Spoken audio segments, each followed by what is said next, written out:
Hi everyone, Steve Lay from Lay2 Real Estate. We have a very special guest here today at 83 Watley Crescent. It's actually Sean Kay from the Bendigo Bank, the manager extraordinaire from the Bendigo Bank, Bayswater. Sean, welcome and thank you for doing this interview. Yeah, no, pleasure. Good to see you. Yeah, you too. Thank you for a big raps. Best intro I've ever had. Yeah, wow, thank you. So what we're going to talk about is just generally what's going on with the Bendigo Bank in Bayswater and the COVID situation and a number of other things that are happening with news in terms of the Bendigo Bank. But I just wanted to make a point just before we start is that there's a bit of a disclaimer here because what we're talking about here is just general advice. They're just opinions of Sean as a bank manager and clients, their feelings, people that have been approaching you, just general chit chat about the market and how it's impacting their clients. So please don't take this as general advice. It's just it's just us having a chat and talking to you about or defined advice, I should say. Yep. It's actually general sort of chit chat. Yep. So thanks very much for that. Now, what I want to talk to you about is the impact of COVID on the clients. Home loans, repayments are probably a big issue in the market at the moment, people are talking about. Can you tell us a bit about that? Yeah, sure. And I think it's important, first and foremost, I think all banks have been really quick to try and respond to this, and I think all banks have got a genuine desire to just do what we need to do at the moment. We're hopeful that this is a short-term position, but certainly the government have been very quick off the mark to say, look, banks need to be assisting where they can, and I think most banks are stepping up really well. So I mean, as a straightforward standard step, I mean, anybody that is suffering any hardship as a result of either losing jobs, reduced hours, just finding it too much, then basically, you can contact your bank, ourselves included, and just request a deferral of payments. Now, that can be anywhere from 3 months up to 6 months, and basically it's a it's a very simple, straightforward procedure. I've dealt with it for a number of my clients already, but fortunately we don't seem to have seen as many people locally as I would have necessarily have expected, which is terrific on one level. Right. But I think the important thing as well is just to remember that if you're not needing a deferral, don't do a deferral. Don't see it as being a free gift from the government, because it's certainly not. I mean, all that's going to happen is that payment will either get added to the end of the mortgage further down the track, or it will be reincorporated into the remaining term of the mortgage over the remaining period. So does that actually increase their mortgage payments moving forward if it's not extended? Yeah, look, it's a good point. I mean, if it was actually incorporated into the remaining term of the facility, then yes, the payments might go up a small amount. If somebody still had 25 years left, it'll be a very small increase. If somebody only had 2 or 3 years left, then it could be a much more dramatic increase. Of course. But certainly a lot of banks will also just be adding it as an additional 6 months to the remaining term. I've actually got some questions here too that people have asked me, and that's talking about the home loans. Credit rating. Someone asked me about, will doing something like that affect their credit rating? Absolutely not. Yeah, it's all banks are on notice about this, but no, certainly banks will not be treating this either internally as an account being in arrears. It is a deferral. Again, I'll just point out that it's not a freeze of payments. Effectively, these payments will still fall due in the same way as if you was a tenant paying a landlord. The payment will still be required to be met, but it's certainly not going to have an adverse impact. I mean, these are emergency settings in extraordinary times, and genuinely everybody just wants to help each other out where we can on this one. So in terms of the, how has it affected you as a bank? What's it like being a bank manager and having your bank staff, and how are they feeling about the situation? Yeah, so it's a really good point, and I think a lot of when you're running a business, you're sort of generally dealing with how we're going to grow our business and that kind of thing. Certainly for the last month or so, it's just been about making sure that our staff are at the front line, if you like. I mean, banks are regarded as essential services. Now, admittedly, we're not police, we're not nurses, but we are regarded as an essential service. And certainly my staff all have exactly the same fears that the majority of our community has as well, in terms of turning up to work and people coming through the branch with whatever ailments people might have. So they get at the front line, they get to hear the stories. Exactly. So people pouring their hearts out. So it's difficult times, and really we're just sort of certainly on a local level as a team just trying to support each other for a week, because we know some days are going to be tougher than others. Certainly the community is really embracing though not coming out as much. I mean, we're certainly seeing our foot traffic in the branch having fallen by probably 40%, 50%. So it is much quieter in the branch without a shadow of a doubt. So the businesses, obviously you've got business clients. I mean, how can you help them? I mean, you talk about foot traffic coming in. Is that just people, business people, less business people coming in, or less personal account people? I'd say fundamentally more on the personal side, and I think what people are doing, and it'll be really interesting to see how this plays out in the coming months, but I think people where they now know that they can do a transaction without coming into the bank are actually taking that opportunity to explore that a little bit more. Right. So we've been seeing it happen over a number of years, but whereas somebody might come in and draw $200 cash out, they're now actually going to go use an ATM rather than physically coming into a branch and putting themselves in harm's way. From a business perspective, certainly I think a lot of businesses are already pretty well switched on to contactless payments and not actually physically taking in much cash. And even in my local fish and chip shop, it's not one in Bayswater, but certainly in our local businesses, it's like we don't want to be dealing with cash. We don't want to touch cash. So even if you're only spending $9 on a fish and chips or whatever it might be, they're still wanting you to use your debit card. Tap and go, basically. For sure. So how can the Bendigo Bank help small businesses? Small businesses at the moment is one where the government have arranged, or they've initiated a raft of measures, if you like, and this is all being dealt with through the banks. The only problem that we're having at the moment with small business, I suppose, is just how quickly we can get that delivered to people. Sure. The unfortunate thing with this is that it was a government initiative that's been announced, doing small business loans up to $250,000.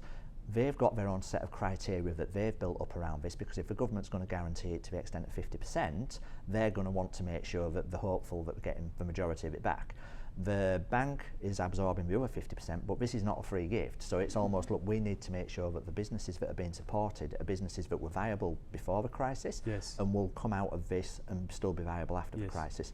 So a lot of... Basically, you want your money back. Yeah, exactly. Unfortunately, we're in business to You're not a charity? Exactly. Oh, okay. So the problem we've got at the moment is that there's a bit of a disconnect between the bank's view of it and the government view, and trying to get this all to work together. So it has slowed it down, because a lot of the small businesses that are struggling probably need the money yesterday, not in 2 weeks' time when we're ready with a particular product. So that's where we've got a bit of an issue. I think a lot of that lending or the proposed lending or loans, and the government making all these announcements, it's like they're making policy on the run, and they're trying to backfill the situation from there, and it's causing all sorts of issues. I know with the rental market, the change to the Residential Tenancies Act, it's causing all sorts of grief. I've got tenants, not lots of them thankfully, but they've just stopped paying their rent because they feel that they're allowed to do that. We can't evict them. There's a whole lot of legislation. It's just, the whole thing's turned upside down. It's a really interesting time. And I mean, just on that small business loan, but I mean, again, we're not unique. I mean, virtually every country in the world has gone down this similar track. Obviously, my background being from the UK, I do keep an eye on there. I mean, they came up with an 80% guaranteed facility. Wow. However, the delivery time for that just took forever. I mean, I think they'd done about 6,000 loans as of last week, but it'd taken virtually 4 weeks to get to the point where they'd done a single one. So it's a very slow delivery mechanism, unfortunately. And everybody's in uncharted territories. I don't think anybody's deliberately trying to cause hold-ups. It's difficult. I saw a stat, I don't know how, I mean, obviously you read media, but you don't know how true it is, but in America I think they were saying that 6% of the applications have only been processed that have got the loans, out of 100% that have actually been put in. Absolutely. Time is of the essence. It is. They'll make all these announcements, about money, but it's not flowing. No. So that could be detrimental. I'm not quite sure how that's going to work out. Yeah, for sure. Another thing, I've been in Bayswater for since the early 90s, 91, 92, and when I first got to Bayswater, there was three major banks here. There was Commonwealth, there was NAB, and this building we're actually in right now filming at 83 Watley Crescent was a Westpac branch. This was the first to be closed, and I can't remember, I think the Commonwealth went first, then NAB was the last one to close. But along came Bendigo Bank after the NAB closed, and I actually was asking Sean before, because time goes really quick. 20 years. In September. In September, the Bendigo Bank has been here. And I've only been here for 18, so I'm obviously a relatively newcomer to the business. But certainly for the first couple of years, 18 years. I've been 18 20. years. I've been in the branch. So look, it does fly by, and I mean, I think the biggest thing at the moment is that banking has just changed so much in that 20 years. If we think about the number of people that were coming through, depositing cash, using passbooks, the world's just moving on so rapidly. So it is definitely changing. I mean, there's there's a real shift away from cash. Yes. I mean, for various reasons. Yeah. But the interesting thing I like, I mean, Bendigo Bank, when it first got to Bayswater, was a bit sort of, people weren't sure. A lot of the feedback was they weren't sure about the Bendigo Bank. Who is Bendigo Bank? They're a fairly recent incarnation. But I think over the 20 years, you've proven yourself to be well worth, truly a community bank. There's been, I mean, what I love about it is the fact that you can walk, I walk in and I see Mark Andrietta, the lending manager. If his door's open, he just says, just pop your head in and say hi. Yeah. I mean, Sean, we were having a chat before about it. He's available. Yep. And you were saying, what was it about your home loan customers?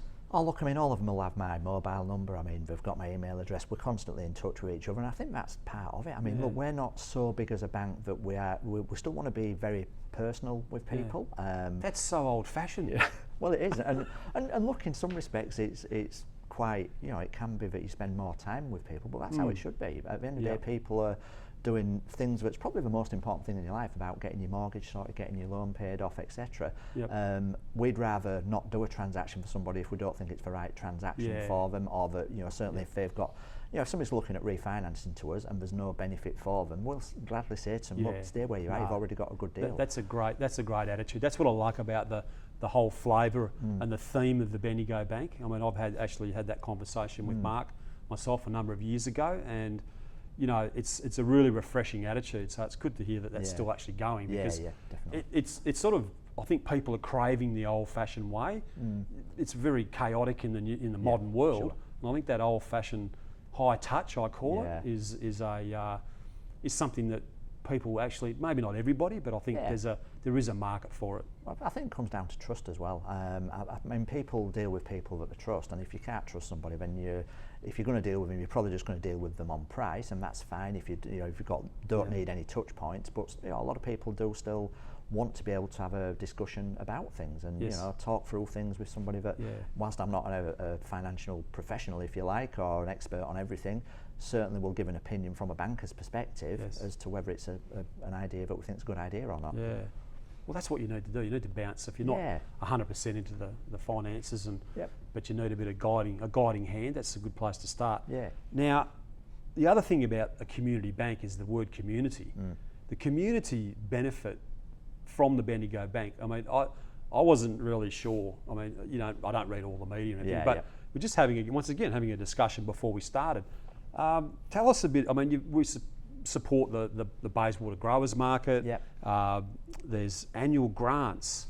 Now, what that number you mentioned to me about how much has been put into the community dollar-wise, that blew me away. Yeah, look, I mean, it's an impressive. I mean, it's over $2 million now. If you look at a 20-year stretch, that's $100,000 per year. But we're just literally giving out, whether it be in grants, whether it be direct contributions to something that we think is valuable, such as the growers market, to our community groups, just to make sure that they can, effectively provide the services that they want to do. I think the Croquet Club. I've seen you sign up on the Croquet Club. Absolutely. The Bayswater Bowling Club. I think there was some down there, and I mean.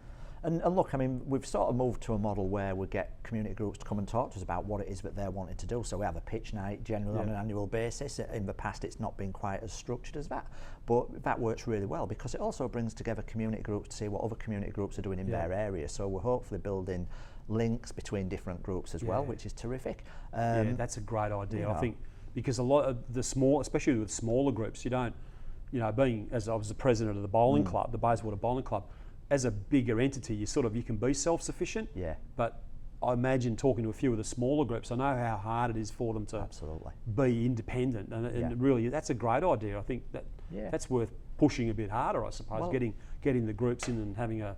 Well, it prevents that duplication of effort as well. I mean, at the end of the day, you've got groups potentially competing with each other to get the same pool of funds, and it's like, well, if we're doing broadly the same thing, why don't we just buddy up together and do this? And I'm sure there's examples of that.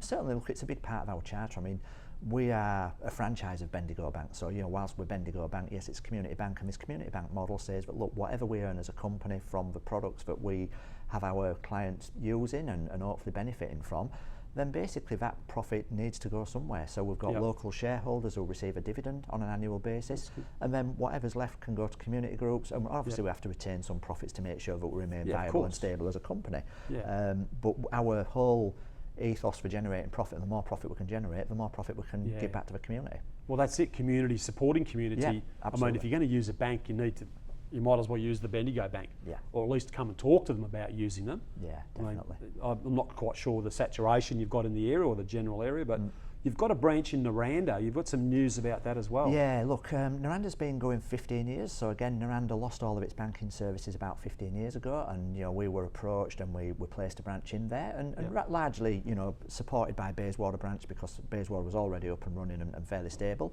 Unfortunately, we've had to take the decision though to actually merge Naranda branch with Bayswater. And I say unfortunately, look, there's two sides to it. From a company perspective, look, it will be a good long-term solution for us that will ensure that we remain a very stable, strong company that's able to support community, and indeed will continue to support the Naranda community, because obviously we've been there 15 years. A lot of those customers that are with us, we still want to support their community initiatives.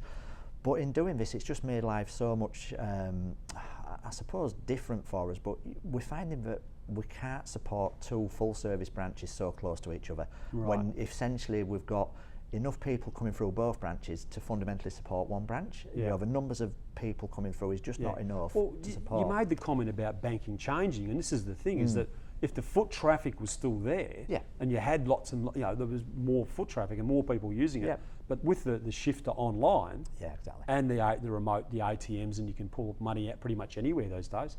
That makes, it's business sense, isn't it? You're not going to just keep subsidising something because it's convenience. Right.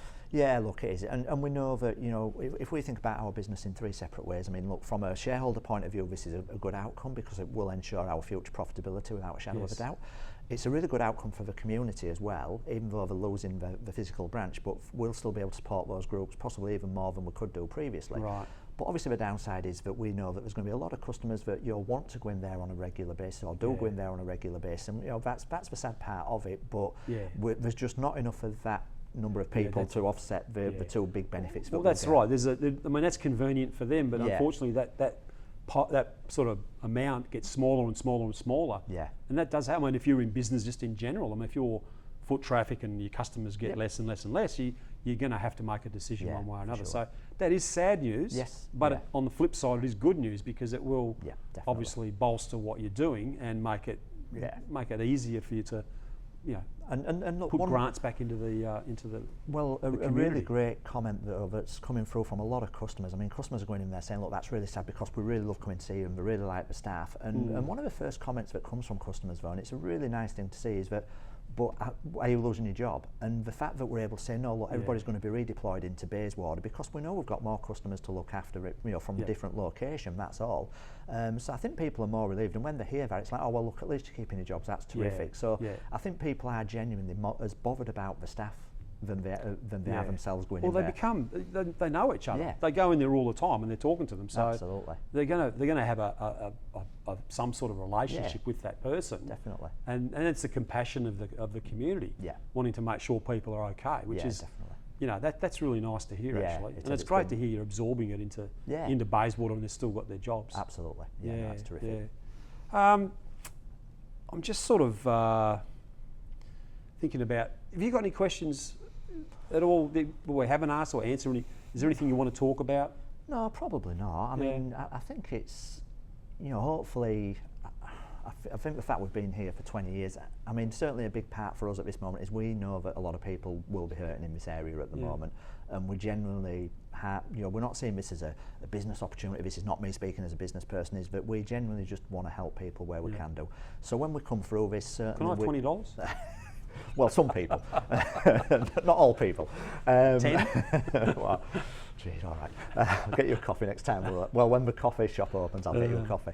But we are quite genuine that if there's anything that we can do to support local business, even if it's like we've got our staff. If we're doing a morning tea, obviously we want to make sure we're supporting the local businesses here. I mean, we're probably in a fortunate position that we are not dramatically impacted at this moment in time as a business, which is terrific, and we're not doing it in a gloating way. It's just that we're very, very fortunate, and we understand that.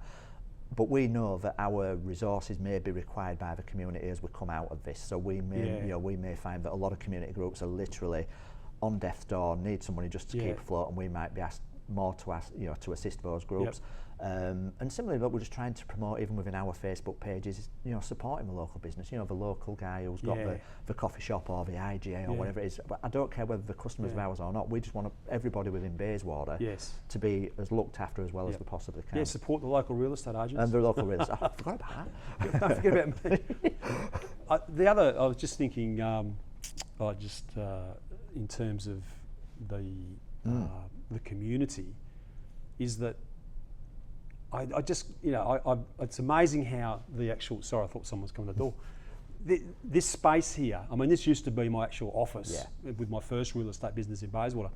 But you mentioned to me it's actually available for community use. Yep. How does that work? I mean, yeah, look, we've got that set up for our Facebook page, and I mean, the landscape of even with that is probably changing again in the next month or two, because we've just heard about the railway station development happening across the road, and obviously that's going to possibly limit access on Watley Crescent into the premises.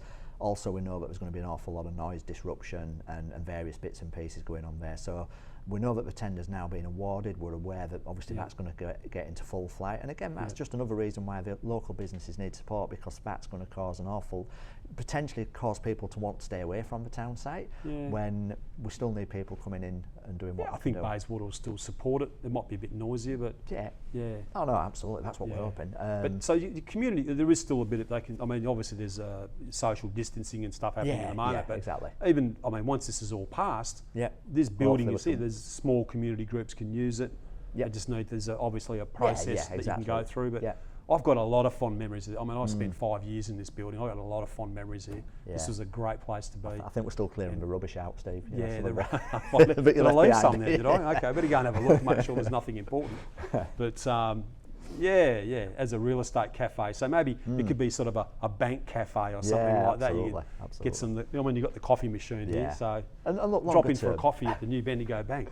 and I mean, look, things are evolving so much at the moment. We certainly, longer term, you know, we don't know what this place is going to look like. We don't know how we're going to definitely use it. I mean, currently we're well set up in our existing premises, and the premises work really well as a bank branch. It's great.